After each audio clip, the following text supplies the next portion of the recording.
Hey guys, hey, welcome to today's Law of Self-Defense show. I am, of course, attorney Andrew Branca for Law of Self-Defense. Thank you very much. Yes, a little bit of an off-schedule show. I have some family obligations this afternoon, so we're doing the show a little bit earlier than we would normally do it. But come on in, make yourselves comfortable. This is going to be largely a Q&A show. Meaning answering questions that have been sent in, mostly from our Platinum members. I'll talk about that in a moment. But I'll also take questions from Super Chat. If you're watching this on YouTube, has to be at least $5. And I'll do my best to get to those. It depends on how long the Platinum member questions take. And of course, if you're watching this on your Law of Self-Defense member dashboard, you can just put your questions there in the chat and I'll answer them as time allows. So the priority is going to be our Platinum member questions that have been sent in to us beforehand, then Law of Self-Defense member questions, then Super Chat questions, and that should probably wrap things up. Do I always look, first question, do I always look as fly as in that photo with the hat and the mirrored blue shades? That would be the Steve Gosney photo. See if I can pull it up here. Let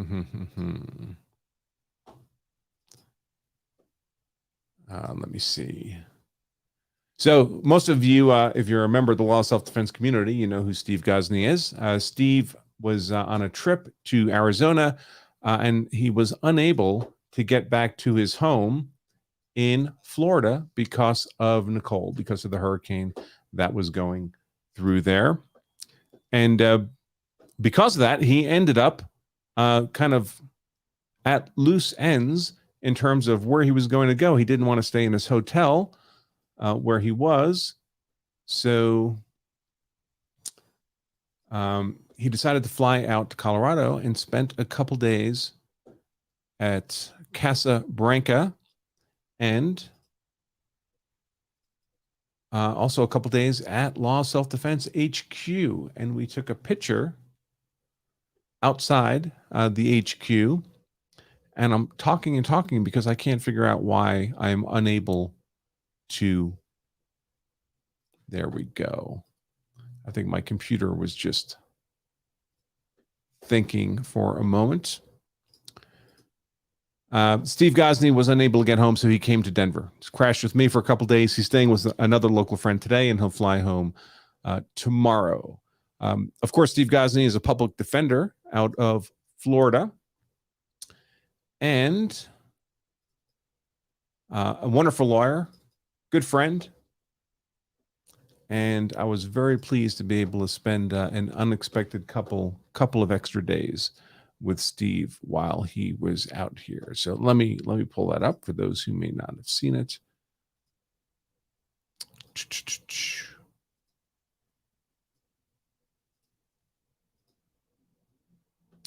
There's Steve on the left, and of course me on the right. So the question was, do I always look as fly as in that photo with the hat and the mirrored blue shades? Pretty much, folks. That's how I tend to look. That's a typical work attire for me. It's awfully sunny here in Colorado most of the time. It certainly was yesterday. We were looking directly into the sun when we took this photo. You can see the little Law of Self-Defense sign out in front of the building there. That's where our office is. It's I don't know why we have a sign. We don't really have people come to the office except for me and Miss Emily, but we were happy to have Steve out here.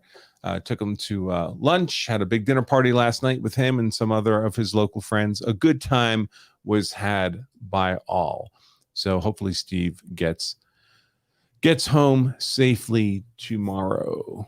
Tomorrow. So again, we'll be answering questions. Let's see. First, from our Law of Self-Defense Platinum members. So one of the benefits of being a Law of Self-Defense Platinum member is that you get to submit questions directly to me on a special form that's available only on the Platinum member part of our website. And those questions come directly to me and are prioritized. In fact, they're guaranteed to be answered by me. I just have to remember now how to get to my list of questions here. So when you're a Law Self-Defense a standard member, you get access to all our content, our members-only content, blog posts, videos, podcasts, members-only podcast. When you're a platinum level member, you get all that. Plus, of course, you get my legal consult services for free. If you're ever involved in a use of force event, traditionally we charged a minimum of $10,000 retainer for those legal consults. We actually don't take outside consults at all anymore at any price. We only do consults now for our platinum members. So you need to have been a platinum member at the time you were involved in the use of force event in order to qualify for our legal consult. But in that case, you get it for free. There's no additional charge beyond your platinum member monthly fee. And another benefit you get as a platinum member is this platinum member Q&A form. So you can, it's a Google form. You submit your question anonymously or not. You can get a private response or not, whatever you prefer. But you submit your use of force question. It comes directly to me and I answer it personally, guaranteed. And by the way, I should mention, many of you will know that a couple of weeks ago, I was on Nick Recatta's show for an evening stream to talk about another lawyer who was dissing me on Twitter, calling me a con artist, all kinds of stuff. That would be Nat Lawyer Chick. And I debunked all of that on Nick's show. You can find that. It was perhaps a week, 2 weeks ago, maybe.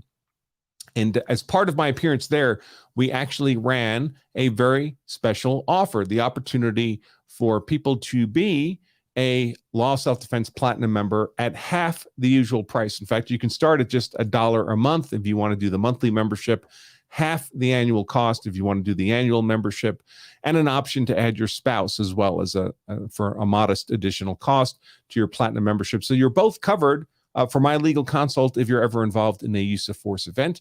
So that was a 50% off offer on our Platinum membership to celebrate Natalie. And we moved a ton of memberships. I mean, it was shocking to me. In effect, Natalie ended up paying for my new BMW and 2 Rolex watches. So thank you, Natalie. That was great. Because this is the Q&A show and we are prioritizing Platinum member questions, guess what, folks? I'm going to run that special again. So at any time today, you decide what you hear is the kind of expertise you would want on your team if you're ever involved in the use of force event and facing charges, perhaps as serious as murder and the potential of life in prison if you're convicted. You might want to consider becoming a Platinum member of Law Self-Defense. And today, while the show is running, you can do that for half the normal price on an annual basis or just for $1 to start off the first month. And you can do that at lawofselfdefense.com/Natalie, Natalie. You can't spell Natalie without lie. So lawofselfdefense.com/Natalie. While today's show is airing live, you can get that 50% off Platinum membership. If you click over to that link, you'll there's a little video for me talking about it, the offer and such, but it's very straightforward. Annual is half the normal price for an annual membership, Platinum membership, or monthly. The first month is $1. $1. And if you're a member for $1 for the first month, and in that first month you're involved in a use of force event, you get my $10,000 legal consult for free. That would be a pretty good deal. So you may want to think about it. I'll leave that banner up there so everyone's aware. Again, we're going to do questions from our Platinum members that have been sent in. I believe I opened up that Google form. I did. So let me pull that over here. Pull up my little reference of what was the last question I answered. Let's see. Save that.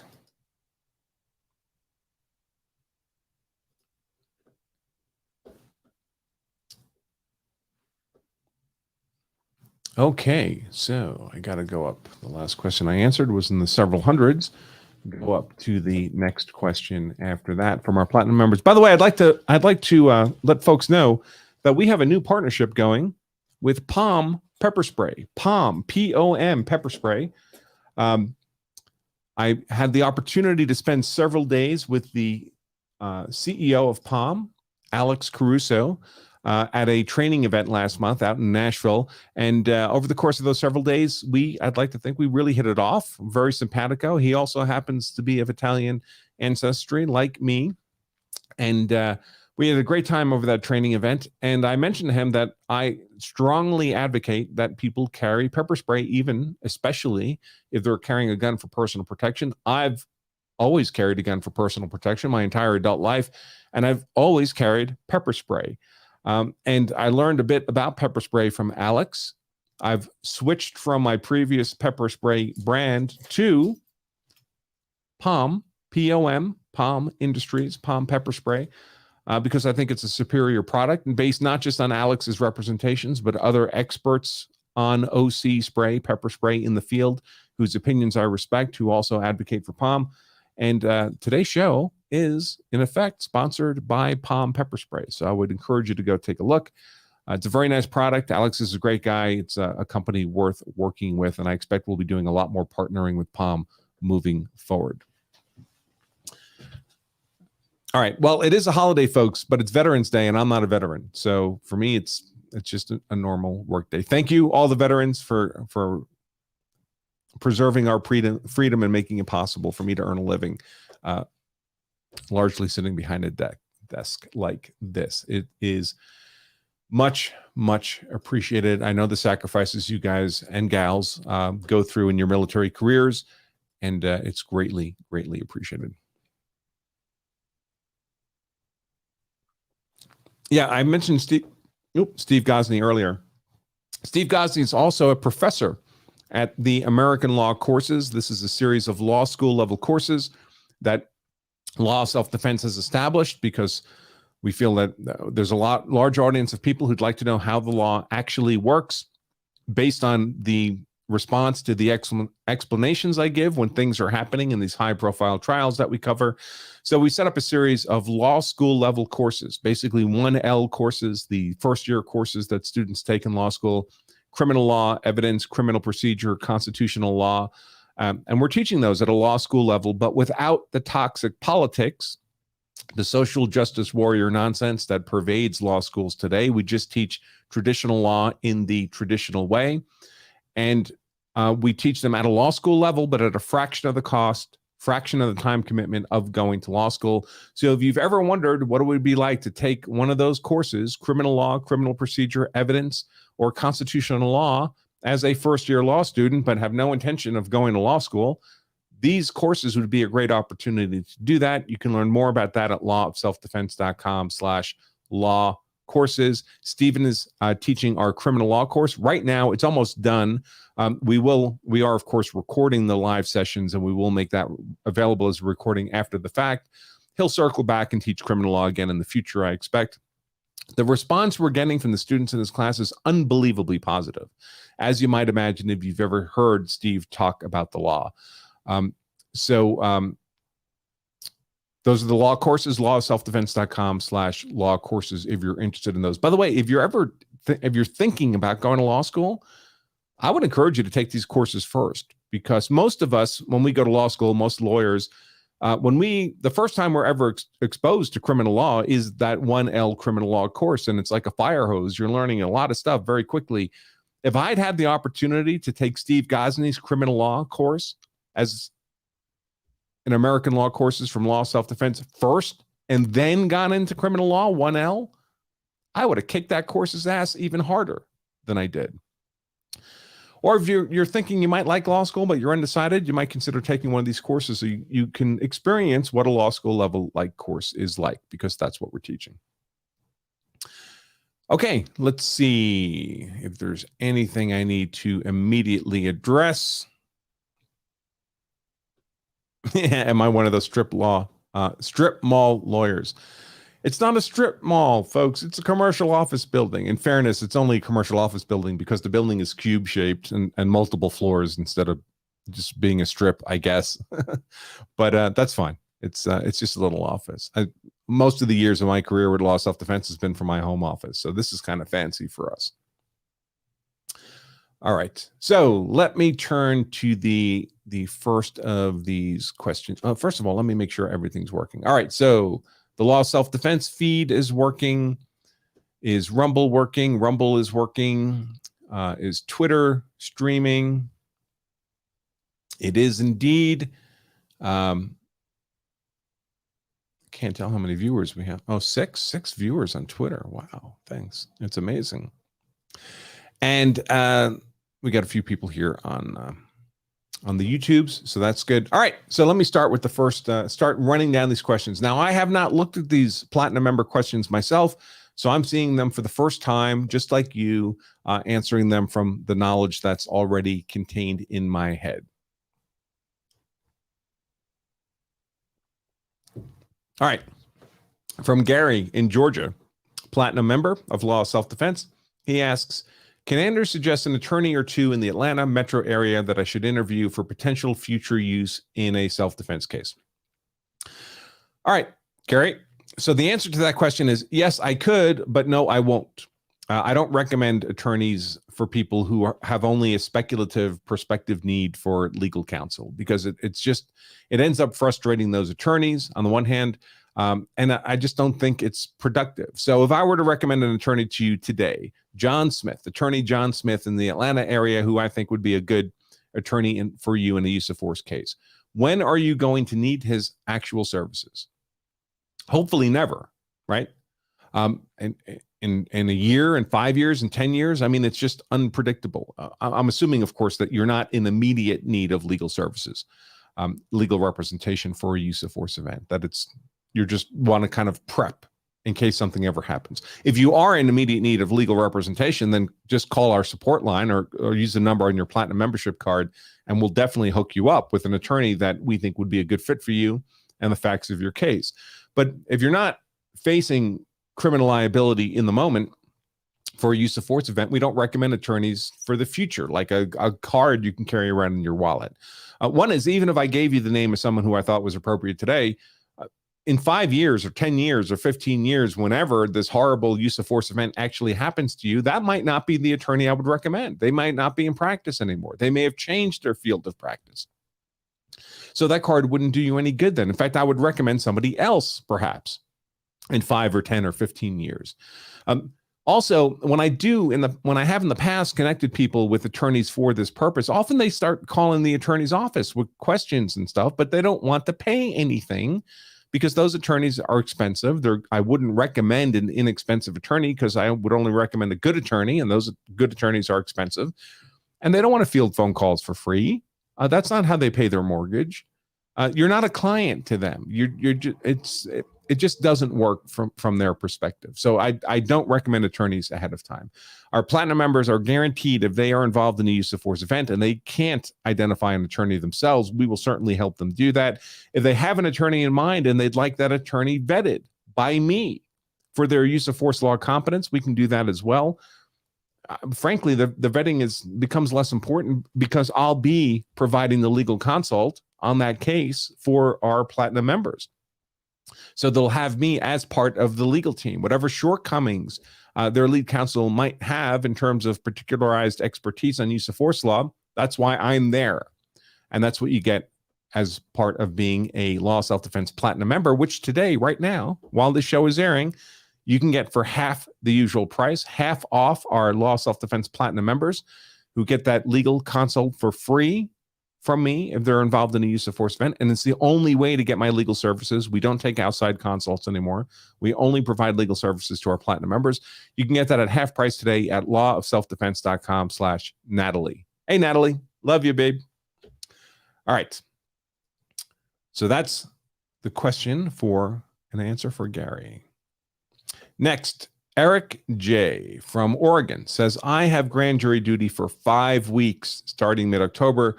What would be your advice for me to be the most effective as a grand jury member in such a liberal area?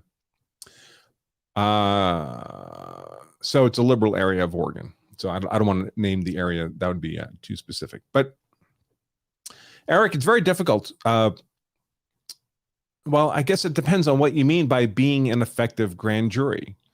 So in theory, the grand jury is supposed to be a barrier that the state has to overcome if they want to drag a citizen into a criminal trial.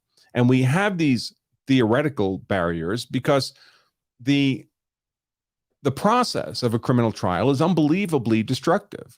Even if you're ultimately acquitted, the legal costs can easily be in the hundreds of thousands of dollars, and there's never a 0% risk of getting convicted. You could be the most innocent defendant in the world, and if you're put in front of a jury, there's a 10% chance you get convicted. That's just the noise in the system. So in theory, we don't want to expose citizens to that legal risk and that tremendous expense and that tremendous disruption in their life. And by the way, if the grand jury returns if you've been charged with a crime like murder, you may not have bail. You may be stuck in jail for a year or two or more until your trial actually happens. That's what happened with Dean Cummings, the skier, the murder trial we just covered. He sat in jail for 2.5 years awaiting that trial. And when it finally went to the jury, they returned a non-guilty verdict on all charges within a couple of hours. And that includes the lunch break. I mean, the whole prosecution was ridiculous. So he could have been convicted. I mean, one of the reasons I don't predict verdicts is I don't know what that crazy jury might do. Juries are dangerous and unpredictable creatures. I can tell you what they should do on the legal merits when I'm watching a case, and I do that. What a rational, impartial, unbiased jury who follows the judge's instructions and applies their powers of reason to the law and evidence presented to them in court. I can suggest what the verdict should be on the legal merits, but you never really know what a jury is going to do, in fact. So gratefully, they acquitted Dean Cummings very, very quickly. And that tells you how little merit there was to the prosecution's case. And yet Dean Cummings had to sit in jail for 2.5 years. So we have this thing called the grand jury. We have similar barriers, theoretical barriers, probable cause hearings, that are supposed to be a barrier that the prosecution has to overcome before they can put you at the cost and risk of a criminal trial.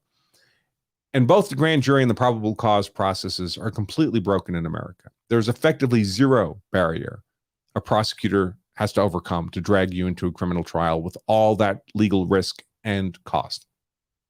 It shouldn't be that way. It's a broken system. It has been for many years. Generally, the criminal justice system ignores this broken aspect of the system because the system's really designed to deal with guilty people, to deal with actual criminals, and so nobody really cares if there's not much of a barrier to dragging those people into trial. It's when a non-guilty person, a non-guilty defendant, is fed into the system that we see this for the outrage that it is, that at a whim, a prosecutor can drag someone into a criminal trial where their life could be at stake. So one of the challenges with being a member of a grand jury is you have a duty. Your duty is supposed to be, well, has the state presented sufficient evidence that this person should be put into a criminal trial with that cost and risk? But you're not really given the information you need to make an informed decision because generally the grand jury only hears the prosecutor's side of the story, the prosecutor's side of the narrative. They only hear the narrative of guilt. And we all know if you only hear one side of an argument, the side you hear sounds pretty compelling. But the grand jury has no real adversarial process. The person charged has no real ability to tell the grand jury their side of the story. So that's why we have these cliches, like a grand jury could indict a ham sandwich, right? And it's true. Unfortunately, it shouldn't be that way. What can you do as a grand jury? I mean, I guess you can kind of keep in mind that you're only being given half the information, half the narrative, but you don't know what the other half is. No one's going to tell you that. So really all you can do is follow your instructions. I mean, a judge is going to instruct you on your duties as a member of a grand jury and just adhere to those. Are you going to end up returning indictments on people who probably shouldn't be dragged into a criminal trial? Let's hope not. Most of the cases that you'll be looking at are again, most of the people fed into the criminal justice system are criminals. It's rare that you have a genuinely innocent person fed into the system, but it happens. And unfortunately, as a grand juror, there's really nothing you can do about it except follow your instructions. It's awful. It's awful, and it should be fixed. I mean, we have this thing similar function to a grand jury, a probable cause hearing. To my mind, a probable cause hearing should be asking the question, is it probable, more likely than not, that this person is guilty as the state has charged before we can drag them into a criminal trial? They should at least be more likely than not that they're guilty before you put them to the cost and risk of a criminal trial, where, of course, then their guilt has to be proven beyond any reasonable doubt. But people get dragged into criminal trials all the time when there is, in fact, not probable, more likely than not, cause to believe they committed the crime. At least if you hear both sides of the narrative. And this was true in the Rittenhouse trial. This is true in the George Zimmerman trial. This is true in the Dean Cummings trial. A lot of these high-profile trials, it's ridiculous that they're going to trial. They generally result, thankfully, in acquittals, but at tremendous expense and time. 2.5 years in jail for Dean Cummings and risk. You know, I watched the entire Rittenhouse trial. There was no evidence presented there that was inconsistent with self-defense in a case where the state has to disprove self-defense beyond a reasonable doubt. And I watched every minute of that Rittenhouse trial, and nothing changed. It was clear that the prosecution did not have a compelling argument disproving self-defense beyond a reasonable doubt for any of the people, any of the criminal charges against Rittenhouse in that case. But when that matter went to the jury, you weren't seeing me make $10,000 bets that Rittenhouse was going to be acquitted, because you always have the risk that the jury might go the other way. Little Miss Jacob in the chat with a super chat, $5. Nothing but love for you too, Ari. I wish you nothing but the best and happiness and all the good things in the world. No, there's zero personal animus on my part. I had a great time chatting with you. I might have been rude. If I was, I apologize. But certainly no hard feelings on my part, whatever. All right, so this is the first time I've been doing these platinums in a while. Let me see. I should take a look and see if any super chats have gone in following those first couple of questions. Let's see.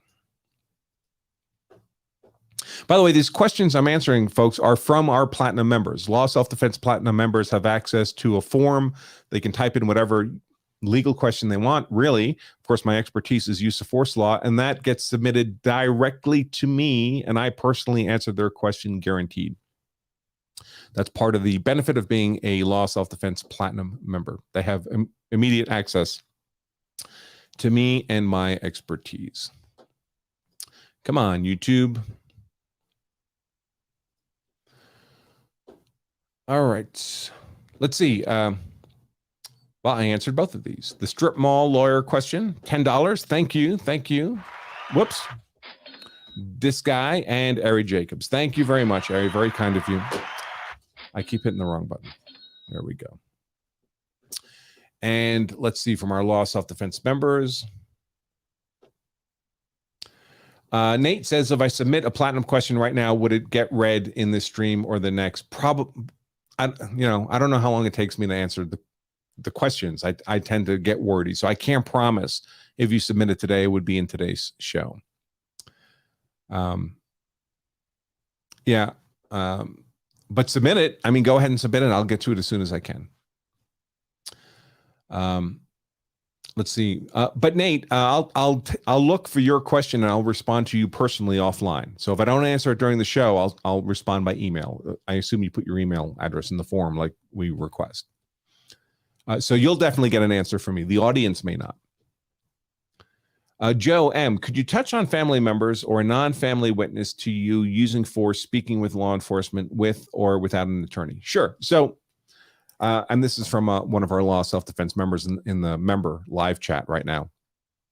So you're involved in a use of force event. You've been attacked. You've defended yourself. Maybe you've shot somebody. Who knows? The cops show up, right? Maybe you called them. Maybe someone else called them, but the responding officers are on the scene. And there's a lot of options and considerations in what, if anything, you say to those responding officers. And there's a variety of approaches. When we do our Law Self-Defense Advanced class, the next one of which, by the way, I believe is January 14th. That's our full day live Law of Self-Defense course. Let me see if that pops up correctly. Hold on one second, folks, because it's not.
Why did that happen?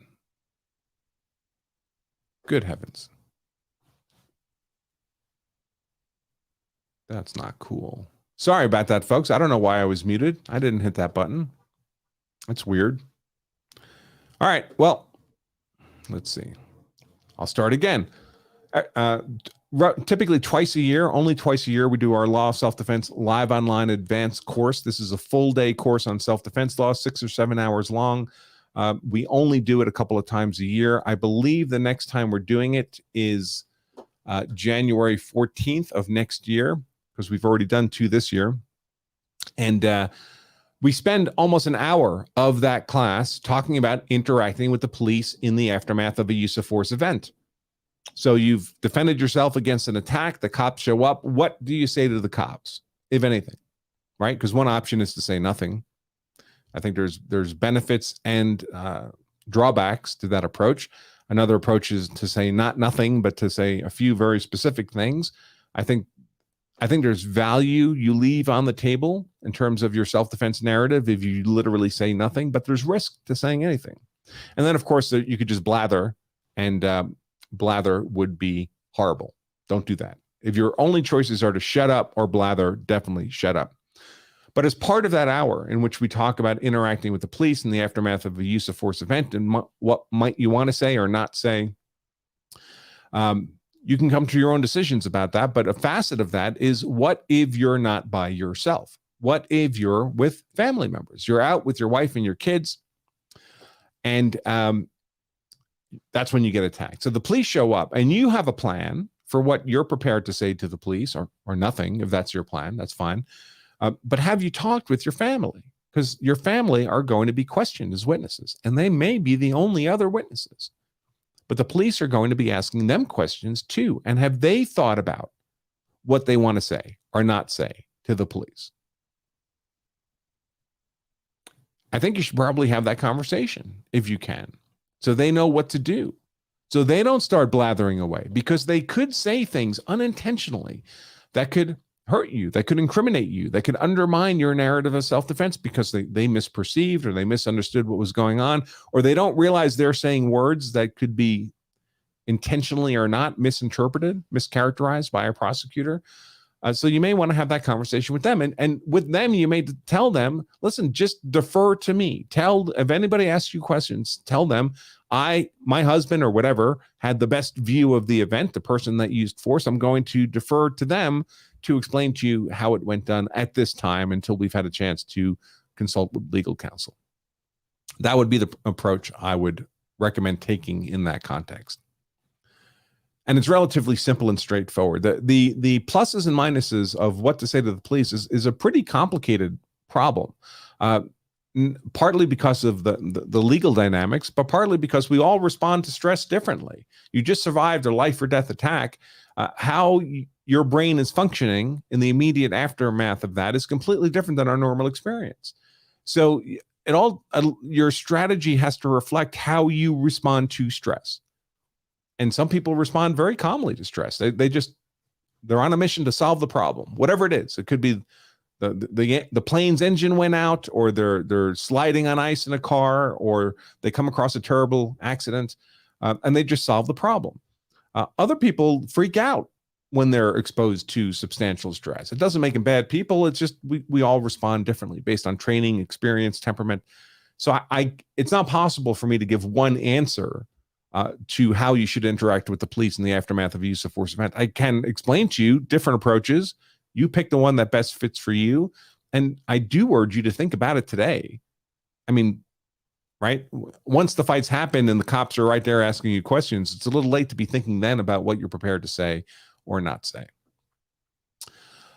Mike Stacks, $12 super chat. Thank you very much. Thank you. He asks, Branka, are you getting a 2023 GS? I don't know. Will that one have the larger engine? I hear about a larger engine being offered. 1 second, folks.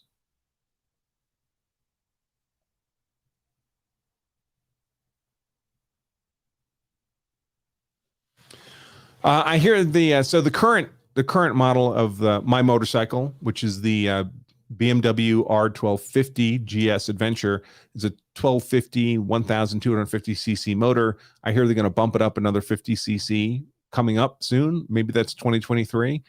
If it's the same engine size in 2023, I'm not buying a new motorcycle. The one I have is working fine. If they make the motorcycle bigger, yeah, I probably would get the new model. I'll have to take a look at it, obviously, and ride it, presumably. So we'll have to see how that goes.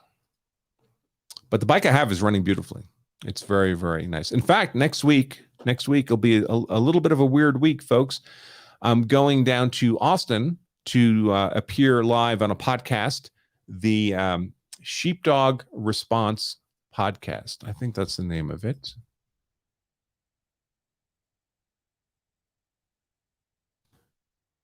Let's see.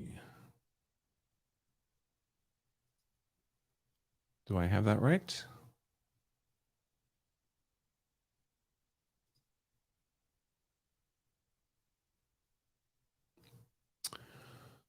I don't know now if I have that right.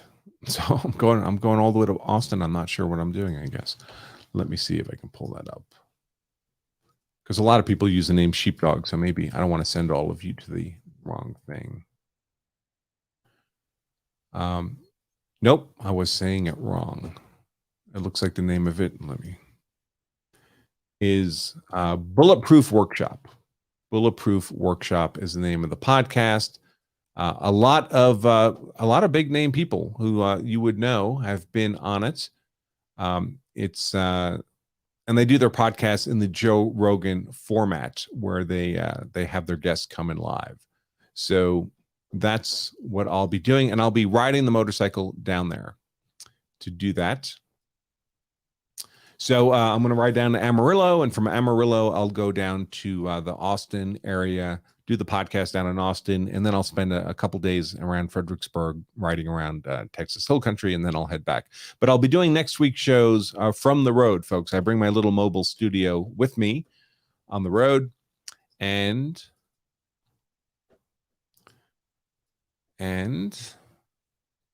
so it'll be no tie all week. No tie, because I've tried bringing a tie on these motorcycle trips, and it's just the tie just gets completely jacked up every time.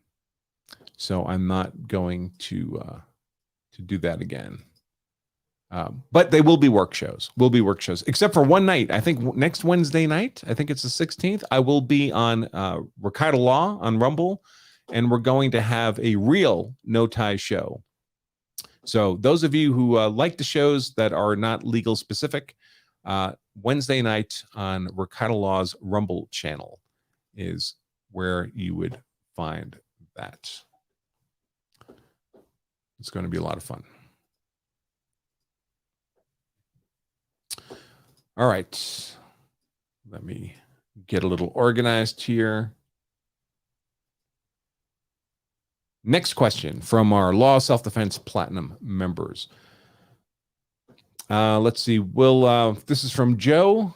He didn't say what state he's in. Not that it matters. Will you be commenting on the Rust LLC Alec Baldwin wrongful death lawsuit?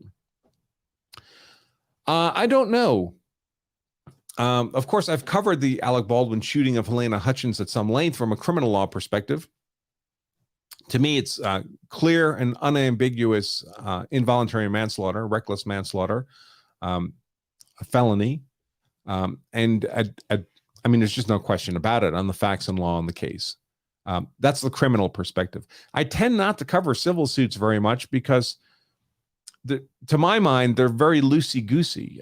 In criminal law, there's a prosecutor who's decided you're going to trial. So you're going to trial. That's just the way it is, as I've already explained.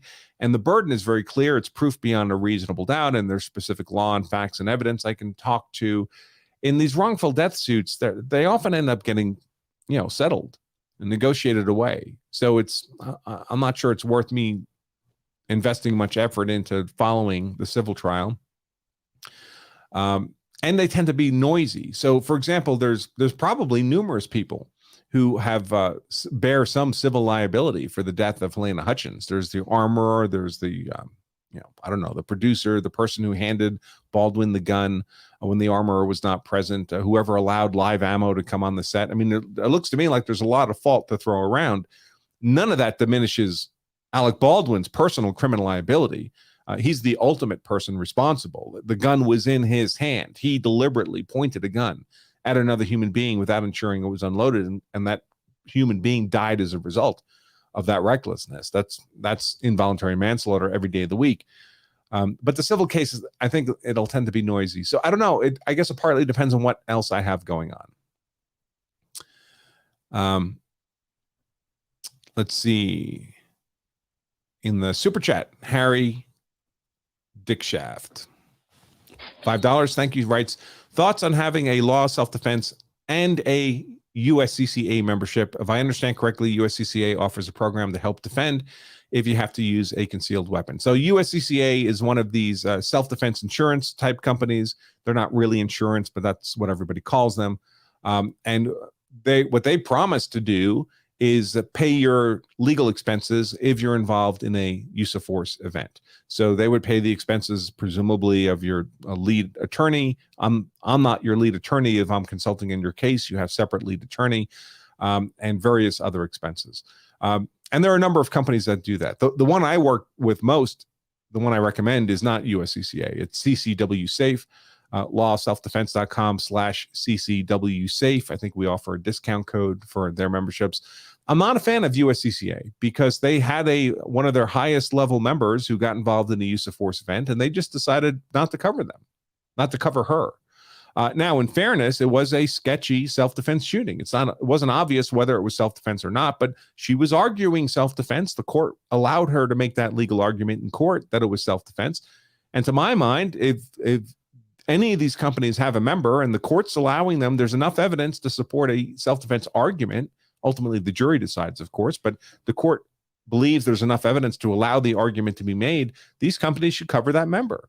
These companies should not be deciding for themselves whether or not they think it was self-defense, and then that's when they cover you or not. And then it's just up to them. What are you paying for in the membership if they can just make a call not to cover you after all? I think it's ridiculous. So I can't recommend USCCA if only for that reason. CCW Safe has never done that. If they ever did that, I would not recommend them either, but they've never done that. I do a lot of work with them. They're a great team. They bring a lot of great resources to bear, including experienced homicide detectives to work on your behalf. Attorney Don West, who was one of George Zimmerman's lawyers, is their national trial counsel. So if you're looking at self-defense insurance, CCW Safe is what I would recommend. Again, you could look at that at lawofselfdefense.com/CCW Safe. But what those companies offer and what I do is very different. So they don't offer legal expertise. They offer money. They pay for your lawyer, essentially. And that's a good thing. These cases get very expensive. So if that's a concern, then you should definitely consider, I would say CCW Safe. What they don't do is they can't pay for me because I don't take external consults. I only work for our platinum members. So if you're only a member of CCW Safe and you're involved in a use of force event, but you're not a member of Law of Self-Defense, a Law of Self-Defense platinum member, I'm not consulting on your case. I mean, maybe that's fine with you and that's okay with me too, if that's the way you want it. But if you want me available to consult on your case, you have to be one of our platinum members. So you can be a member of CCW Safe. If you want me to be available to consult on your case, then you'd also have to be a Law of Self-Defense platinum member. Now, I will say that you get our platinum membership through CCW Safe at a tremendous discount. I think it's a third of the normal cost. So if you are a CCW Safe member, you should have gotten an email from them about this, but you can contact their support people and ask them about the discounted access to our Law of Self-Defense Platinum program, because I think you get it for a third of the normal Platinum price, which is a pretty darn good deal. So that's it. But on the other hand, if you're a Platinum member, you're only getting me, right? You still have to make other arrangements for your lead counsel, your other legal expenses. The Law of Self-Defense Platinum membership covers just me, Attorney Andrew Branca. It doesn't cover anybody else, any other resource that you'd have to get elsewhere. Okay, let me check the super chats again. And then back to the Law of Self-Defense members.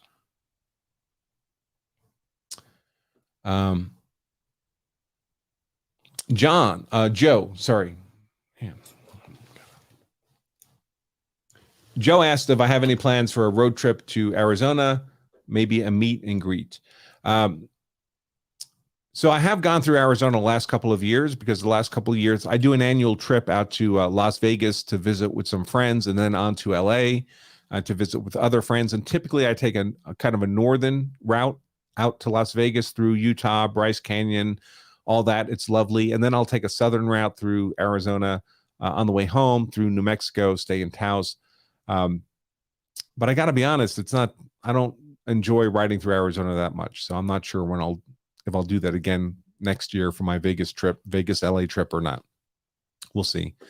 I've done it a couple times, and I'm not sure a third time would be warranted. In terms of meet and greets, I have done meet and greets a couple times, but they're remarkably difficult to organize, because I never know like how many people might show up or might not show up. Yeah. So, I mean, maybe I'll do something in I'll be in Amarillo and I'll be in Austin. Maybe I'll do something in those two places next week. We'll see. I'll think about it. But if I do it, it will only be for law self-defense members. It won't be something I'll make open to the general public. All right. Let's see.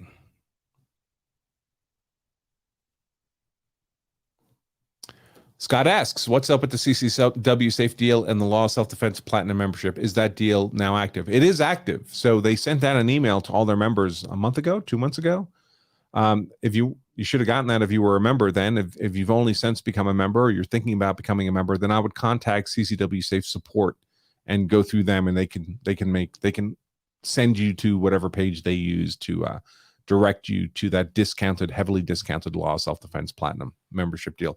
It's a great deal. I mean, I think you're saving $30 a month off the Platinum membership, which is a sizable chunk of what CCW Safe costs in the first place. So really, it's kind of a no-brainer. Stogies and boomsticks. Can you explain how your Kyle's Law provision for personal responsibility would apply to ADAs that do not want to charge a case but are made to by the DA?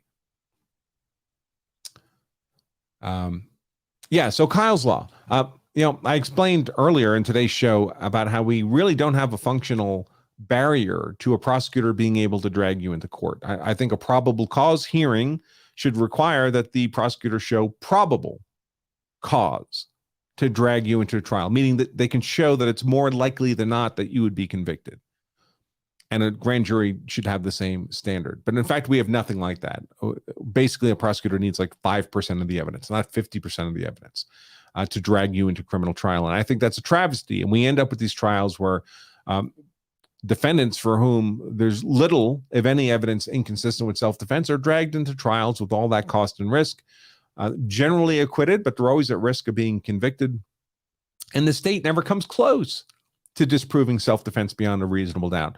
So after Rittenhouse, I had proposed something I called Kyle's Law that would provide a jury with a special verdict form. And the verdict form would say, if you've acquitted this defendant on the grounds of self-defense, and you also believe that the state has failed to disprove self-defense by even a preponderance of the evidence, when what's actually required for a conviction is to disprove self-defense beyond any reasonable doubt. But clearly, if there are juries acquitting, that beyond a reasonable doubt was not reached in disproving self-defense. But if the state didn't even get to 51%, much less 95%, that the jury can report that. Yes, we believe that the prosecution did not achieve even disproving 51% of self-defense.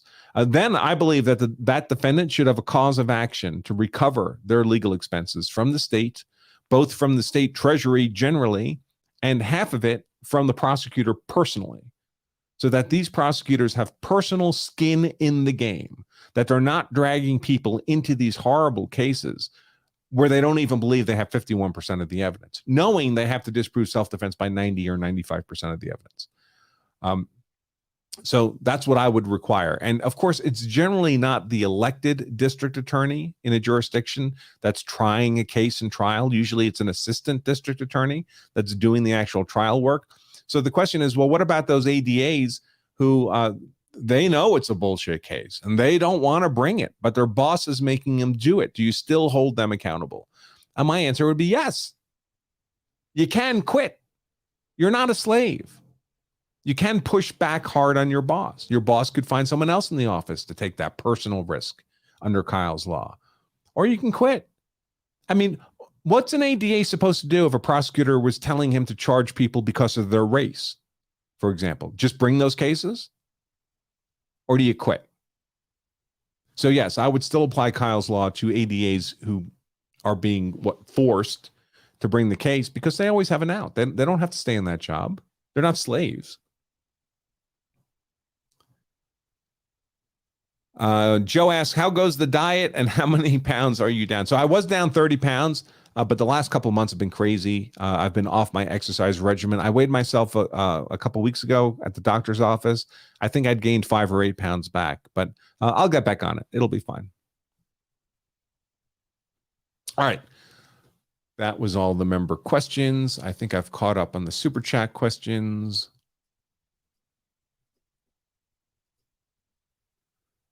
Let me see. And I did have a funny video I wanted to play for all of you, but I can't seem to get it to pull up properly. Let me try it again.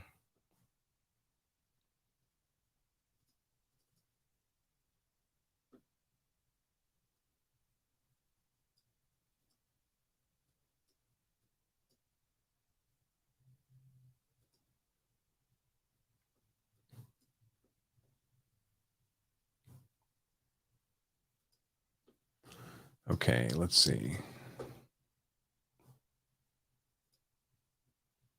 All right, next platinum member. And by the way, folks, if you've thought or would like more information about becoming a Law of Self-Defense Platinum member, today you can do it for half the normal price if you become an annual member, or for $1 for the first month. And you can learn more about that at lawofselfdefense.com/Natalie, as you see in the banner below my face there. All right, let's see. This looks like a long one. Robert M. from Texas. He writes, I watched your presentation regarding the acquittal of Officer Sean Lucas, and to me, the officer's actions are far from a clear case of self-defense, which explains to me why he was charged. I agree there is no issue with regard to... let's see.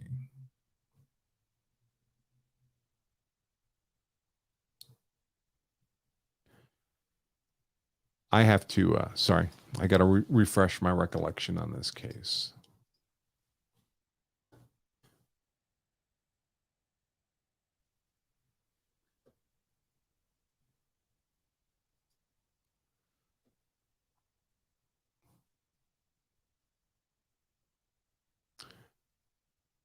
Right. Okay. So this is the case. This was out in a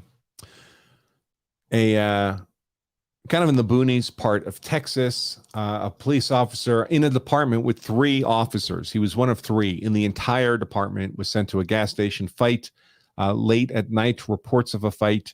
He got there. He encountered a suspect, Jonathan Price.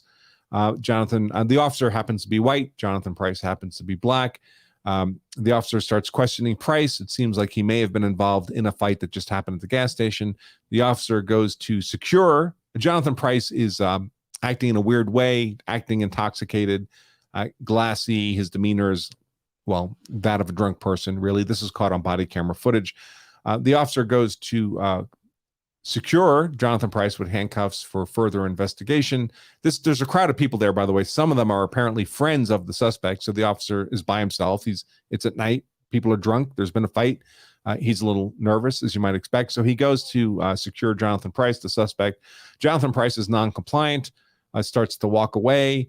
And you don't just get to walk away under these circumstances. The officer deploys his taser, tases Jonathan Price as he's walking away. Jonathan Price, the taser is ineffective, as they so often are. And Price basically starts climbing his way up the cables, up the wires, towards the taser in the officer's hand. The officer gets his pistol out now, so he's got the muzzle on Jonathan Price. He's giving orders for him to, stop, get back, get down. And Jonathan Price just keeps closing on the officer until he reaches out towards the officer's pistol, at which time the officer shoots him. That officer was charged in that death, and and acquitted. And my analysis of that case, the officer was Sean Lucas, Shaun Lucas, was that it was a lawful use of force by the officer under the circumstances. So Robert is asking about that case. He believes my assessment is incorrect. He has problems with the elements of proportionality and reasonableness. At no time did the suspect act in a hostile or aggressive way toward the officer. Well, he did. He was advancing on the officer's gun, and the officer's shouting at him to stay back and get down. That's a hostile and aggressive conduct just before he was shot. Prior to that, when the officer was only deploying the taser, it's not necessary that the suspect act in a hostile or aggressive way. The officer is making a lawful arrest, a lawful detention. He's entitled to use force to compel compliance with his lawful orders. And that use of force can be in the form of a taser. Certainly, he would have been entitled to go hands-on. And if you're entitled to go hands-on, you're entitled to use the taser.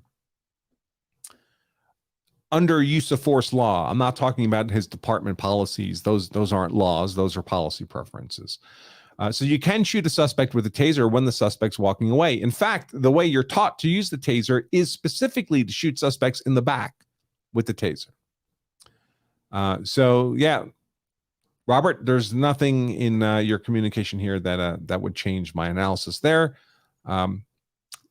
Obviously, reasonable people can disagree, but nothing's changed in my analysis that the officer's use of force. Now, could the officer have made more optimal decisions in the event? Sure, but those are separate matters. They're not part of a use of force analysis.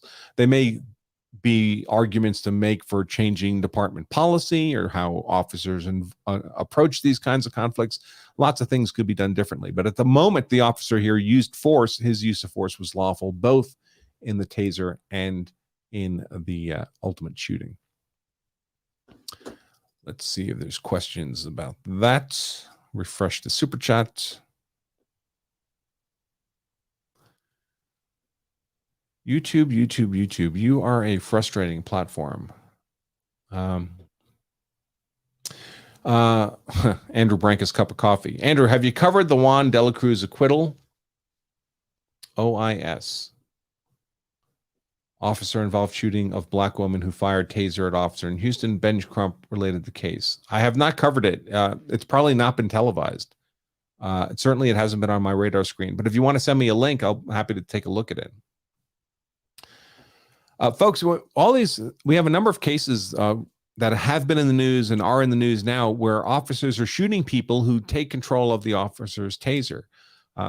Generally speaking, those are lawful uses of deadly force by the officer, despite the argument that the taser is generally less than lethal force in the suspect's hands.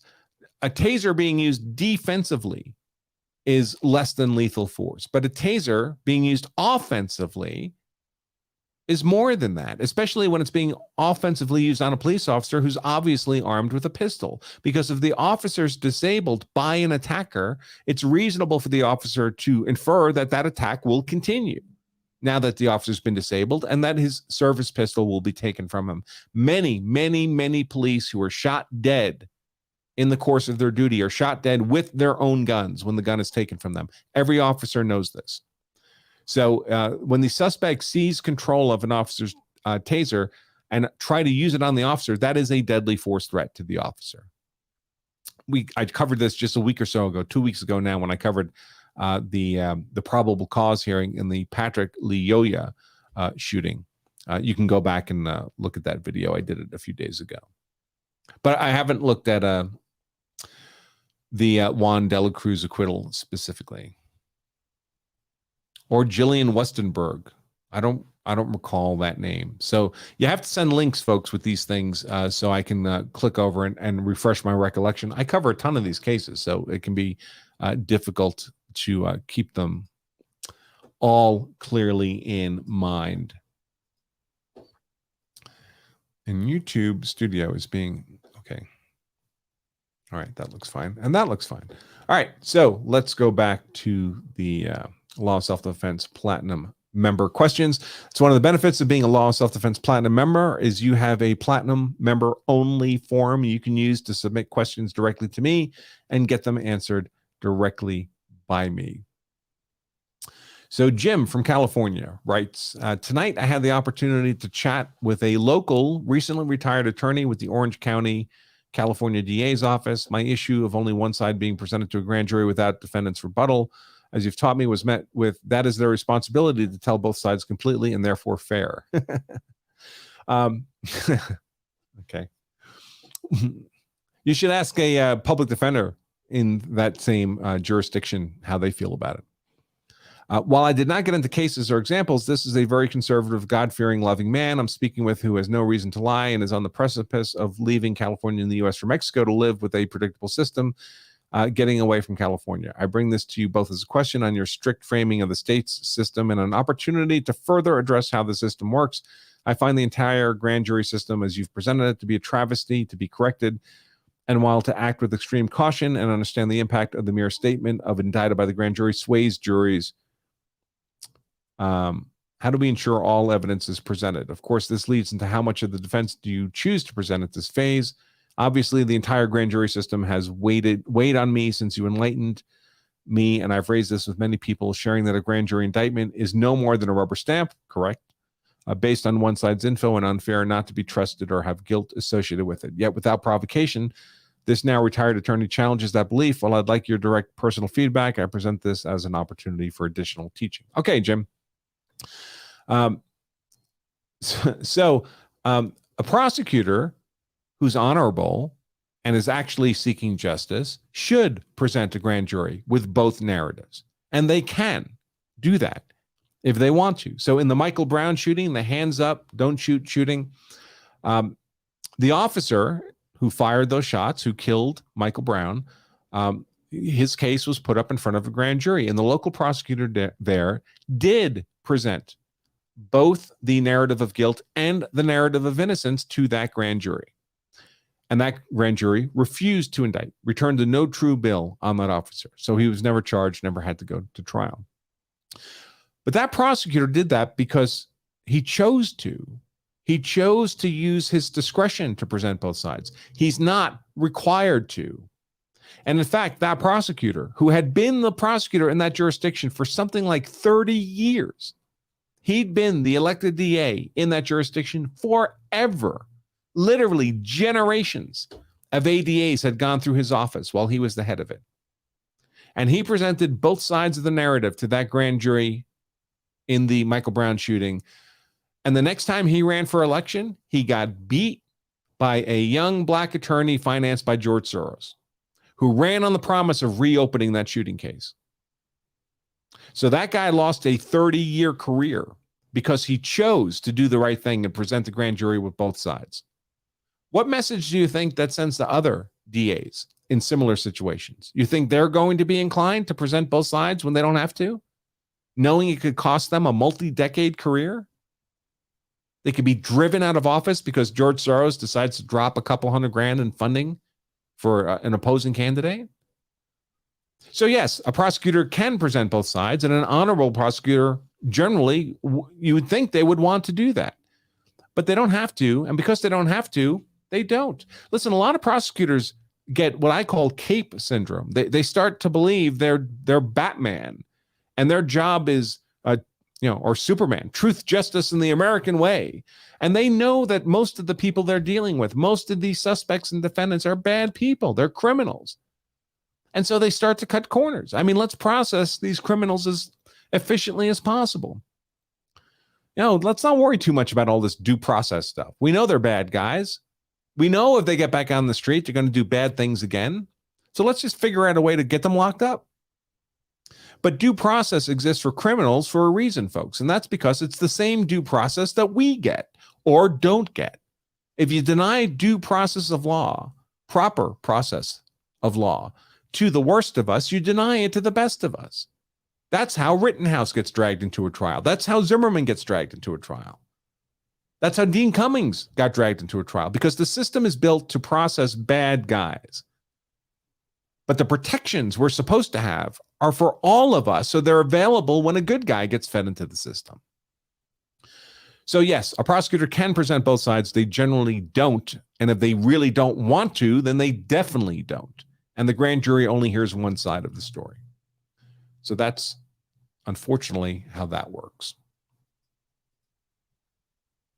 And by the way, folks, we do this there. I mean, there's reasons for all of this, right? If you were fully presenting both sides and fully arguing out an adversarial process, well, that's what a trial is for, right? A grand jury is supposed to be a pre-trial step. So we're not doing that full adversarial process at the pre-trial step because that's what the trial is for. The grand jury is supposed to be a screen, and the grand jury process works pretty well when you have honorable prosecutors you can trust to make those judgment calls, use their discretion in a fair way. But when you take that unbelievable power and discretion and authority that in the hands of a good prosecutor is, well, it's fairly implemented, and you take that same power and you put it in the hands of a bad prosecutor, a politically motivated prosecutor, you end up with Rittenhouse. So in the old days, when the prosecutors were largely just old guys in the community who'd been in the legal community forever, you could trust their judgment for the most part. We don't live in that world today. We live in a world today where George Soros is buying prosecutor seats and using that power for political purposes. So it sucks. Let's see. Yeah, in terms of, so folks are now in the Law Self-Defense member chat are sending me links for some of these cases, but I can't read the case during a live stream, obviously. But I am opening up the links in my browser. I'll take a look afterwards and see about speaking to those cases if it seems like it would be productive. And okay, let's see. All right. So I think I'm caught up on both the super chat and the Law Self-Defense member questions. Let me go to the next platinum member question. And by the way, folks, we're not getting through all these platinum questions. I got like another 15 of them here spooled up, and I don't have hours today, but we'll follow up with another Q&A show maybe next week when I'm on that motorcycle trip. All right, Steve E. He starts with, please feel free to edit my text for time. Okay, if you include it in the Q&A show. Okay. He says he'd rather not include his question in the show. All right, Steve, I'll skip it and I'll respond to you directly. Jim from Missouri. Hi, Andrew. Saw an interesting incident that would be a good topic for one of your afternoon sessions. In Missouri, an off-duty firefighter. Right. This is the firefighter. Right. Okay. So I've covered the firefighter event at some length. So we have a very lengthy live video analysis of that. So I think I spoke to it generally on YouTube. That's publicly available. But because there's video of the event, I generally only do the video analysis for our members. But if you're asking this question, you're a platinum member, so you'd have access to that. So just go through the last couple of weeks of our videos and blog posts, and you'll see my discussion of that on that body cam video. All right, David R. Let's see. Yep, that's the same firefighter question. So, David, same answer for you. Let's see. Okay, that one I've already answered to that member specifically. Let's see.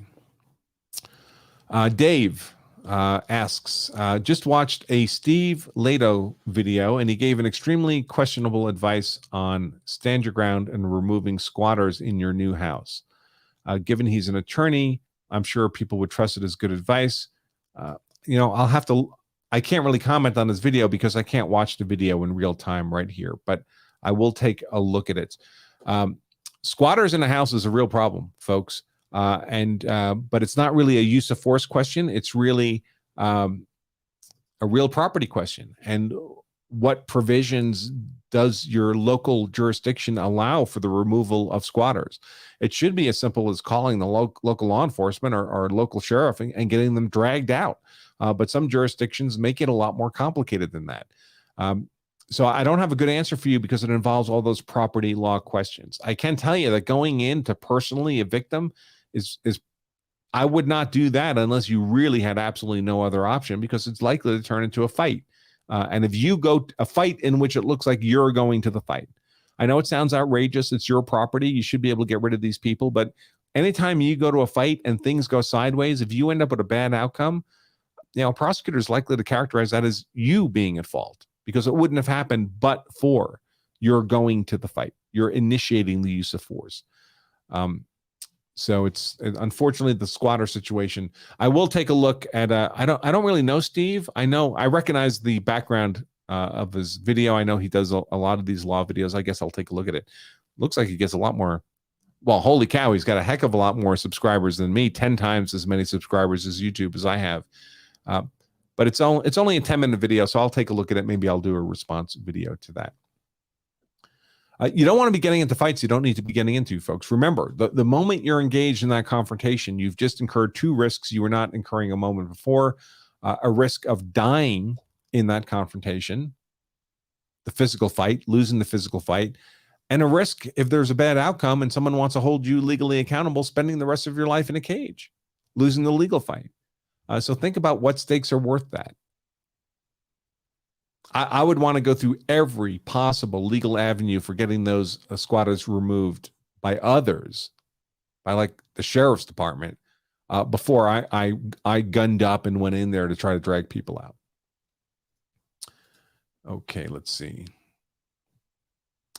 Ron B asks, platinum member, law self-defense platinum member. By the way, you can become a platinum member today while this show is airing for half the annual price, the normal annual price, or for $1 the first month at lawofselfdefense.com/Natalie. Ron B asks, why CCW safe instead of USCCA? I just explained that at length, why I'm not comfortable recommending USCCA. Let's see.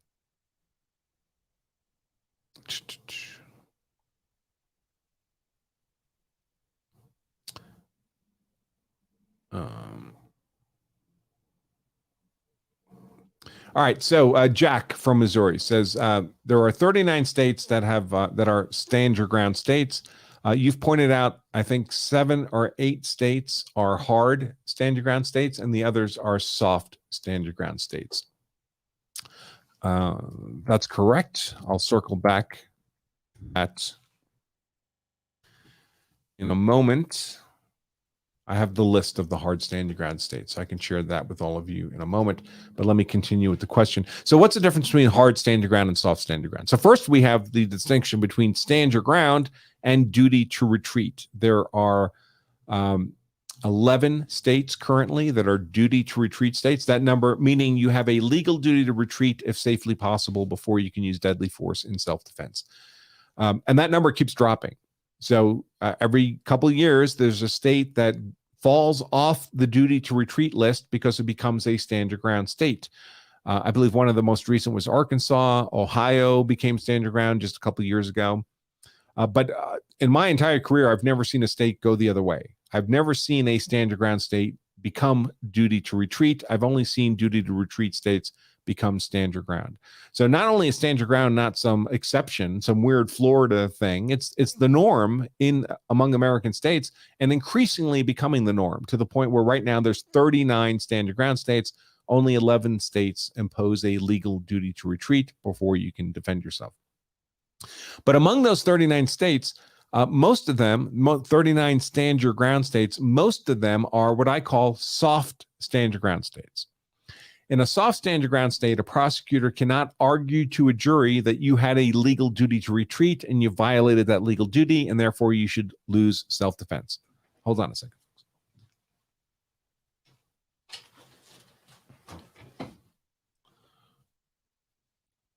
So to be clear, when we're talking about things like stand your ground and duty to retreat, we're talking about the element of avoidance. Avoidance is one of the 5 elements, up to 5 elements of a claim of self-defense, and it has to do with whether or not there's a legal duty to retreat. So stand your ground states are attempting to take the element of avoidance out of this list of 5 elements, in which case you'd only have 4 elements that you would need to justify your use of force in self-defense. By the way, if you'd like a copy of this cheat sheet, you can get it at lawofselfdefense.com/elements. It's free. It's just a PDF download, folks. So lawofselfdefense.com/elements. elements, lists the 5 elements of self-defense, provides a brief description of each. So what stand your ground effectively does is remove a target of attack. Each of these 5 elements is a target of attack for a prosecutor on your claim of self-defense. If he can disprove any one of these beyond a reasonable doubt, you have no legal defense of self-defense. So when a prosecutor is looking at that investigative report about your use of force, he's looking for a vulnerable element, any one of them that he believes he can disprove beyond a reasonable doubt. If he can do that, your claim of self-defense collapses. And it's an easy conviction at that point, because when you argue self-defense in the first place, you're not saying it wasn't you, someone else shot that guy. You're saying it was you. I did it. I shot that guy, but with the legal defense of self-defense. If the second half of that sentence goes away, self-defense goes away, all that's left is basically a confession. Of course, a prosecutor would know this. So when we take avoidance away because of stand your ground, we're taking away one of the 5 potential targets for attack by a prosecutor. Now there's 4 targets of attack, the other 4 elements. In most stand your ground states, the soft stand your ground states, a prosecutor is not allowed to argue that you had a legal duty to retreat and you violated that legal duty, because you don't have a legal duty to retreat in a stand your ground state. What they can argue in the soft stand your ground states is that, sure, ladies and gentlemen of the jury, there's no legal duty to retreat in our state. We're a proud stand your ground state. But safe retreat was possible on the facts of this case, and a reasonable person would have safely retreated rather than kill another human being. And therefore, this defendant's failure to safely retreat made his conduct unreasonable. Well, reasonableness is another one of those elements. It's one of the remaining 4 elements of self-defense, even in stand your ground states. So this is kind of a backway argument to attack your failure to safely retreat through the element of reasonableness when the element of avoidance is no longer available, because stand your ground has taken it away. Most stand your ground states, the prosecutor is allowed to make that argument. In fact, they made it in the Dean Cummings prosecution just last week, this past week in New Mexico. New Mexico is a stand your ground state, but the prosecutor was allowed to argue to the jury that, hey, he didn't have a legal duty to retreat, but the door was right there. He could have retreated. A reasonable person would have retreated. This case is all about reasonableness, ladies and gentlemen of the jury, and therefore you should fail this defendant, Dean Cummings, on his failure of reasonableness. And if he doesn't have reasonableness, that's a required element of self-defense. He loses self-defense. The prosecutor made that argument in closing to the jury, and they were allowed to do that because New Mexico is a soft stand your ground state. There are a few states, a few of the stand your ground states are hard stand your ground states. In a hard stand your ground state, the prosecution is not allowed. Well, let me rephrase that. The finder of fact, typically the juror, is not allowed to even consider the possibility of retreat in evaluating the reasonableness of the use of force.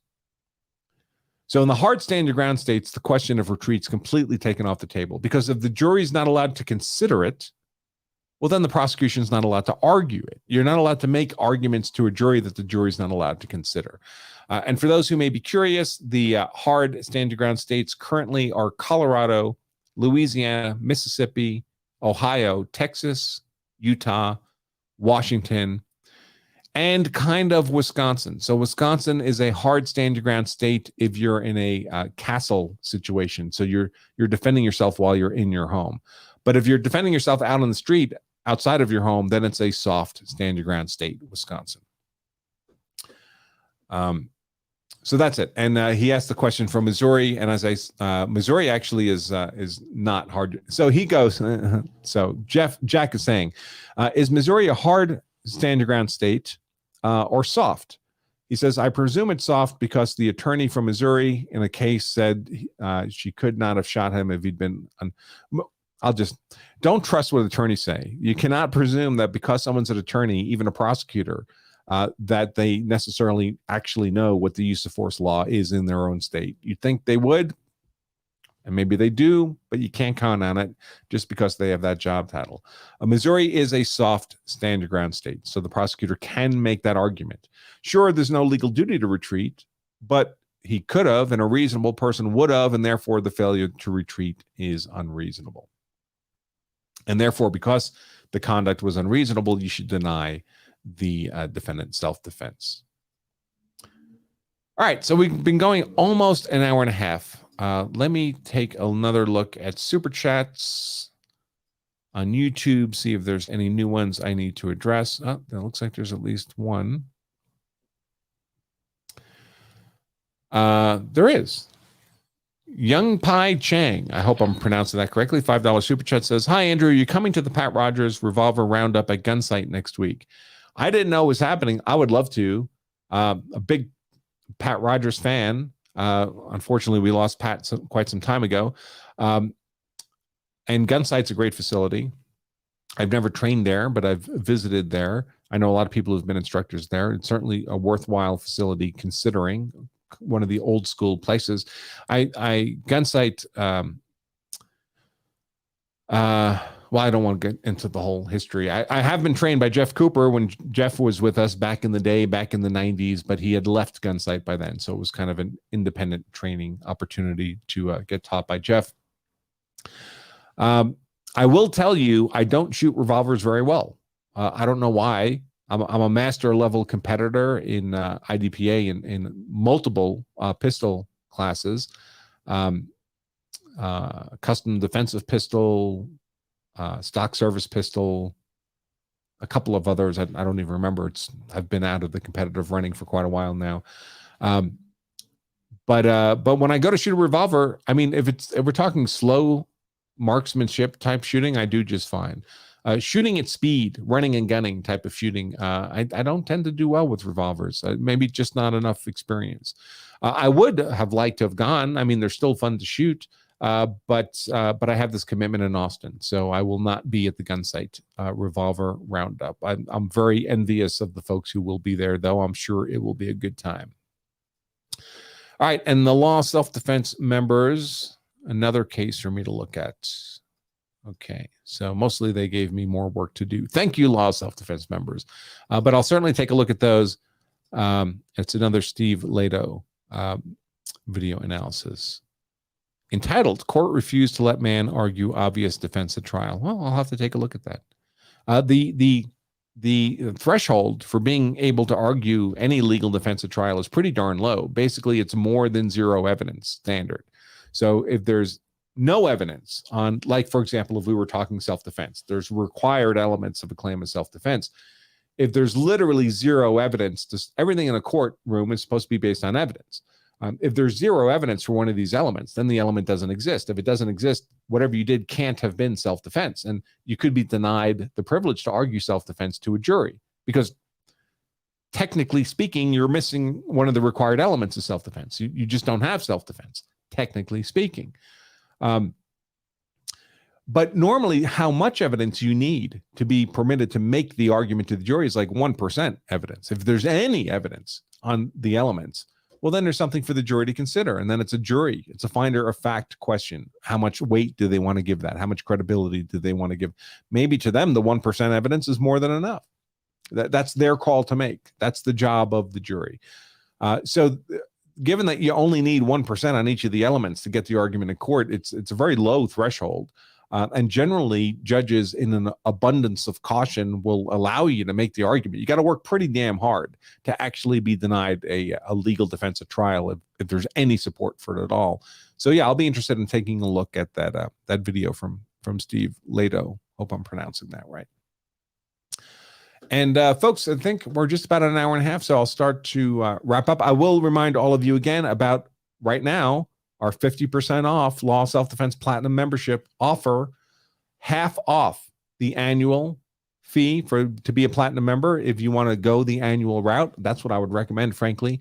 Or if you want to go the monthly route, you can be a monthly Platinum member, and then the first month is $1. $1, folks. And all of these, of course, are usual 100% money-back guarantee. If you're not happy with it, you want to cancel anytime, you're free to do that. We don't keep money from people who'd like their money back from us. There's never any questions asked about that. So you can take advantage of this Law Self-Defense Platinum membership 50% off opportunity, or $1 for the first month at lawofselfdefense.com/Natalie. And I think with that, I'll start to wrap up. So folks, remember, as always, if you carry a gun, well, my glasses are all crooked, huh? It looks funny. I have not been drinking, folks. If you carry a gun, so you're hard to kill. That's why I carry a gun. So I'm hard to kill. My family is hard to kill. Then you also owe it to yourself and your family to make sure you know the law. So you are hard to convict as well. Until next time, I remain attorney Andrew Branca for Law of Self-Defense. Stay safe.